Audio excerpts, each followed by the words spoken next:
Дэлхийн хамгийн ухаантай буюу өндөр IQ-тэй ирчүүдийг танилцуулъя. IQ шалгалт өгсөн хүмүүсийн 95% 70-аас 130 авдаг байна. Харин энд гарах эрхмүүд бол агуу сууд хүмүүс юм. Тэдний IQ жирийн хүмүүсээс савгүй илүү. 10 дугаар байр. Пол Аллен, IQ 160. Тэрээр Microsoft-ийн үүсгэн байгуулагчдын нэг. Орчин үеийн тав шилдэг бизнесменийн нэг Пол Аллен чансааг нээж байна. Microsoft IBM-ийн том гэрээ түүний ачаалт байгуулагдаж түүхэнд үлдсэн билээ. Тэр жилд 26 тэрбум долларын орлоготой IBM-ийг Microsoft хэмээх шинэ компанитай холбож чадсан юм. Энэ гэрээг 20 дугаар зууны хамгийн ашигтай амжилттай гэрээ хэмээн нэрлсэн бөгөөд Bill Gates, Пол Аллен 2 тэрбумтан болцгоосон. 9 дугаар байр Стивен Хокинг, IQ 160. Дэлхийн хамгийн ухаантай хүн хинбэ гэсэн асуултад Стивен Хокинг гэсэн хариулт олон ирэх байх. Английн онлын физикч, космологч Хокинг биеийн хөгжил, мууч тархины хөгжил дэндүү сайн нэгэн байлаа. Тэр космолог ба квант татах хүчний чиглэлд ялангуяа хар нүхний талаар судалгаа ололтоор олонний дунд танигдсан. Цаг хугацааны товч түүх номороо ихэд алдарсан. Хокинг 2018 оны 3 дугаар сард нас барсан ч түүний нэр шинжлэх ухаан, утга зохиолын ертөнцид үрдүүлдэх болно. 8 дугаар байр Альберт Эйнштейн, IQ 160-аас 190. Бүх цаг үеийн агуу физикчдийн нэг. IQ шалгалт өгч байгаагүй тул түүний IQ яг хэд болохыг мэдэхгүй. Эрдэмтэд 160-аас 190 байсан гэж таамаглаж байгаа. Альберт Эйнштейн 1995 онд нас барсан. Харьцангуйн онол хилээ гаргасан гэрэлт 6 бидэнд үлдээгээд одсон. 7 дугаар байр Филипп Хемингуэй, IQ 190. Африкт сайн эрдэмтэн байдаггүй гэж бодож байвал алдсан болно. Нигерийн эрдэмтэн, математикч, инженер Филипп Хемингуэй бол үүний тод жишээ. Тэр суперкомпьютер Connection машиныг зохион бүтээж, нефтийн орд газруудыг судлахад ашиглаж байлаа. 1989 онд Гордон Биллийн шагнал хүртсэн. Мөн тоо, экологи, тэнгисийн инженерийн салбарт магистрийн зэрэгтэй. Мичиганы их сургуульд гүн ухааны доктор болох гэж байсан ч арсны өнгөөр ялгуурлагдсан чадаагүй билээ. 6 дугаар байр Гарри Каспаров, IQ 194. Агуу шатарчин хүн энэ чансаанд багтах нь зүүн хэрэг. Гарри Каспаров бүх цаг үеийн шилдэг гроссмейстерийн тоонд багтдаг.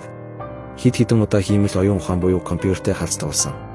1989 онд Deep Thought программыг ялж, 1996 онд секундэд 200 сая нүүдэл шинжилж чаддаг програм Deep Blue ялагдсан. 2003 онд шатрын суперкомпьютер Deep Junior-тай хянцж байлаа. Мөн тэр жилээ секундэд 4 сая нүүдэл шинждэг Fritz X3D програмтай тэнцсэн. 5 дугаар байр Кристофер Ланган, IQ 190-өөс 210. Америкийн хамгийн ухаалаг хүн гэж тооцогддог. Ланган 6 сартайдаа хилд орж 3 настайдаа биедан уншиж сурсан. Хойд эцгийн хүнд гараас цухтаж гэрээ орхин. Монтон их сургуулийн Reed коллежид илсэн. Гэвч удалгүй би багш, профессор нараасаа илүү ухаантай гэж хэлээд сургуулаа хайжээ. Ухаантай төдийгүй хүчтэй байсан тул нэг хэсэг бааранд хамгаалагчийн ажил хийж байв. 4 дугаар байр Ким Мун Ён, IQ 210.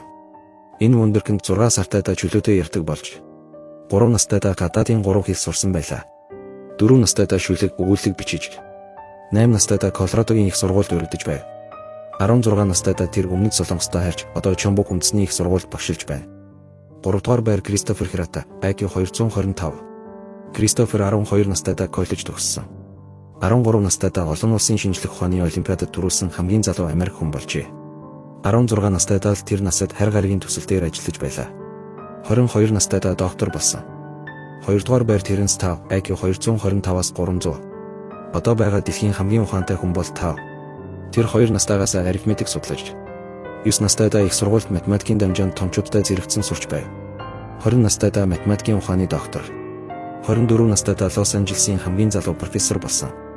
1-р байр Уильям Джеймс Сидис, IQ 250-аас 300. Дэлхийн хамгийн ухаантай хүнтэй танилцах цаг ирлээ. Энэ бол Уильям Джеймс Сидис хэмээх еврей хүн. Түүний IQ яг таг тогтоогоогүй шинжээчд 250-300 хооронд байсан гэж үздэг. Энэ нь жирийн хүнээс 2 дахин өндөр байгаа юм. 11 настайдаа тэр Харвардад суралцаж, 17 настайдаа Техасын их сургуульд тооны хичээл зааж байлаа. Гэвч хурц ухаан нь түүнд аз жаргал авчраагүй. Өөрөөс нь ах оюутнууд түүнтэй тоомжиргүй харьцаж, Сидис өөрөө ч хувийн амьдралаа хайж бүх цагаа оюун ухаанаа хөгжүүлэхэд зориулахаар шийдсэн юм. Америкийн түүх бичиж даруй төлөв амьдарч байлаа. Ажлын хамт олон нь түүнийг агуу суудан гэж мэдэнгүүт ажлаас салгадаж, өөр ажилд орсоор амьдралын сүүлийн жилүүдээ өнгөрүүлсэн. 1944 онд 46 настайдаа энэ ертөнцийг орхижээ.